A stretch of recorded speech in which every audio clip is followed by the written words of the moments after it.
Hey y'all, what's kicking? So I have several different pens here with me today that I'm going to kind of go through very briefly and just talk about. Let's start off with this guy over here. This, you can see, famous red ring alongside that one. This is a Rotring Esprit, and it says snap cap closure. Does it post? Yes, very securely. Honestly, these pens are great. So, oh, am I out of ink? Oh, no, I'm not. Just hard starting a little bit there. I haven't used these pens in like over 2 weeks, if I had to be honest with you. So we might have a little bit of issues with some of them. Rotring.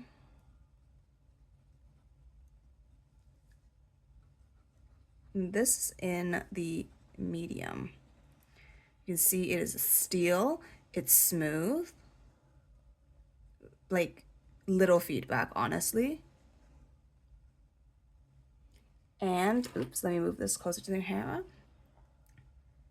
It is also stiff in the sense that it like no line variation, okay? And this is what it looks like. It's super cool. There is a little gap here. This is normal. Like I checked other models on eBay and it has that. This is how the nib looks like. Cool. And it's this beautiful like green finish.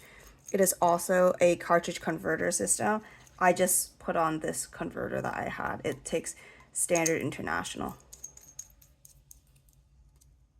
And it closes. And you can see that there's a little, oh, I guess this way, little Rotring symbol there. And then my fingerprints.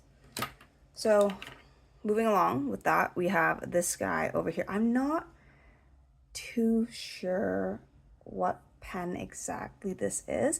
So if anyone has any ideas from Rotring, and this has this on the side, which I think is just like a currency, probably like a 650 somewhere. Yeah. So this one also snap cap, and again, standard international. This is just one of my converters that I had lying around. Threw something in there, and I'm gonna actually give this a little bit of a shake before we start, just because I haven't written with these in a while. So I'm just gonna call it a row. Oh, is not going. Sometimes this happens, right? As people who use fountain pens, sometimes you don't use them for a while, especially with like vintages. This will happen, so that's okay. Just gonna wipe it with some water, clean it out a bit. It's probably a clog or something like that.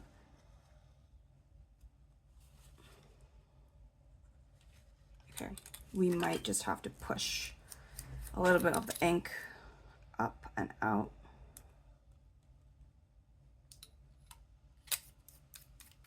And the ink that I have, and this is usually quite well behaved, it is the Stone Road of Gion.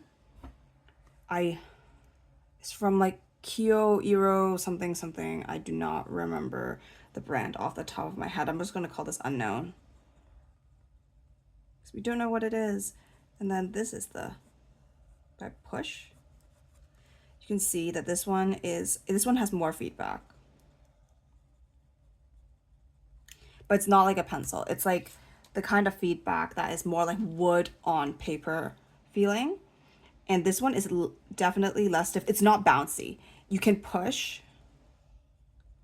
to have some line variation, but definitely it is, I would say it's not a flex, and it's also not bouncy. It's just sort of in the middle. In terms of the way it feels, I definitely prefer the Esprit over this one. I also find that I tend to like newer, like, you know, within the 2000s sort of pens, newer models rather than vintages. And I honestly don't know when this came from. I don't know if this is maybe, is it in the 2000s or is it a little bit before? I couldn't really find a lot of information on this particular one, because I would search it out and I could find ones that looked similar to this, but it still wasn't exactly like it. Like a lot of times the nib wouldn't look like this. So not too sure. This is also, it writes basically like a medium. So I'm just going to put that here. Although it didn't have anything that said it.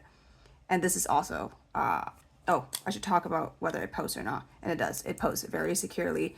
It is a nice, I guess it's a bit narrow here, but the rest of the pen is a decent size. It just needs a little bit more length, and both of them are quite light pens.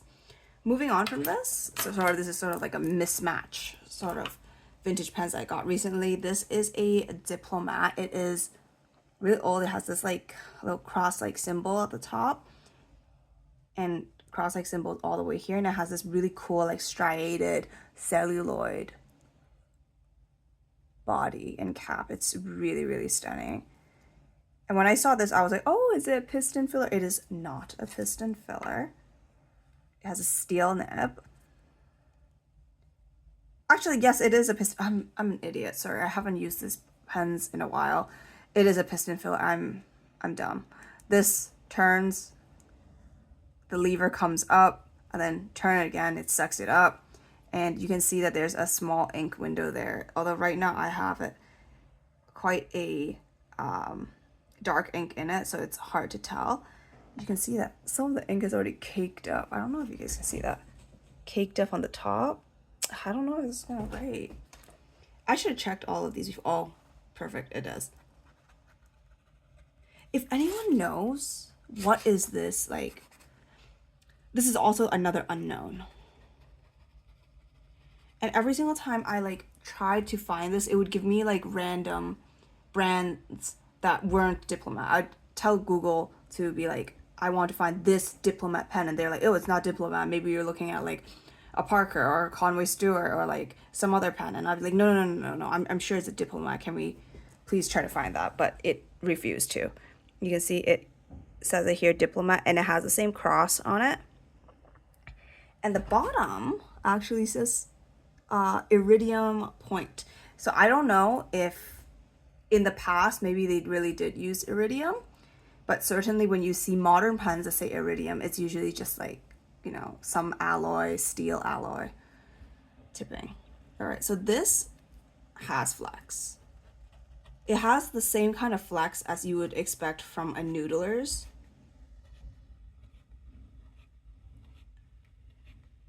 As you can see, a little bit of railroading here, pushed a little bit too hard. And it's just like how a lot of modern flexes are, it is a little bit scratchy. Like the feedback is lots of feedback. If I write without flexing it, when I flex, if I write without flexing it, like normal writing, there's like very little.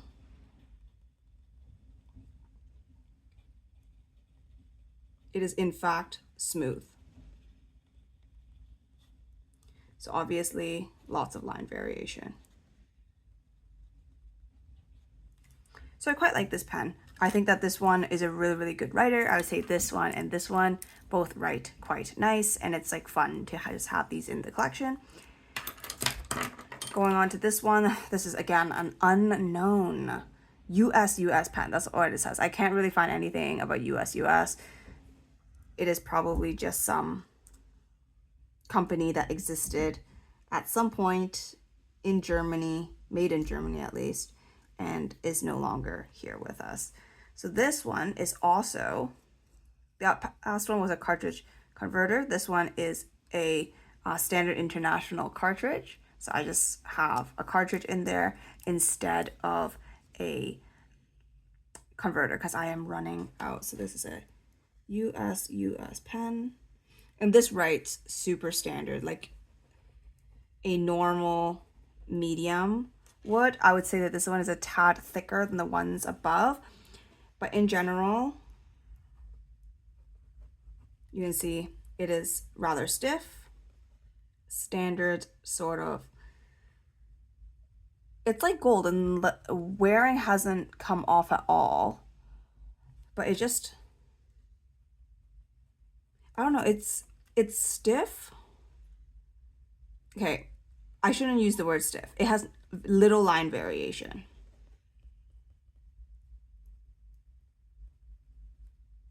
but it is actually a bit bouncy. So it's not stiff. So what I want to say is it's just not super flexy, but when you write with it, it does bounce a little bit. It has like a little bit of a pushback as you write. It has pencil-like feedback. So less than the unknown Rotring over here, and definitely less than the Diplomat. And it is smooth. And a wet writer, way more wet than the rest of them. Especially after just waiting, like not using it for 2 weeks. So that's about it. Today I just have these couple pens to show you guys that are new in my collection, and I got these at a recent auction. Very, very fun experience, and I'll chat with you guys later. Bye.